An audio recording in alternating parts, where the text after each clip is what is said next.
امام کی دو ازواج تھیں، ایک مامون کی بیٹی تھی، اس کا نام تھا ام الفضل، اور یہ جو مشہور ترین اس وقت ہمارے یہاں خطبہ ہے نکاح کا، یہ جو پبلک تک پہنچا ہے خود امام سے پہنچا ہے اور اسی نکاح کے ذریعے سے پہنچا ہے۔ دوسری جو امام کی زوجہ تھیں وہ تھیں جناب حضرت سمانہ خاتون، کہ جن کا نام ہے سمانہ مغربیہ۔ امام کی بیٹیاں تھیں تقریباً مشہور قول ہے 7، ان میں سے ایک کا نام تھا ختیجہ، ایک کا نام فاطمہ، ایک کا نام زینب، حکیمہ، ام کلثوم، امامہ اور ام محمد۔ 4 بیٹے تھے امام علی نقی علیہ السلام،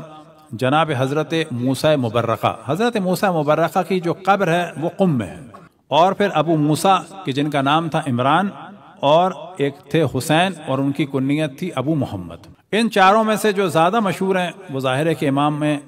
علی نقی علیہ السلام ہیں اور جناب حضرت موسیٰ مبرقہ۔ حضرت موسیٰ مبرقہ کی جو قبر ہے وہ اس وقت قم میں ہے،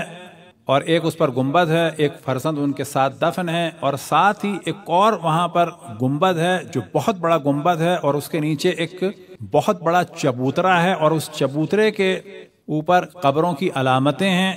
کہ جو کم سے کم جو ہے وہ 70-80 کے قریب ہیں، اور ان میں کچھ نام لکھے ہوئے ہیں۔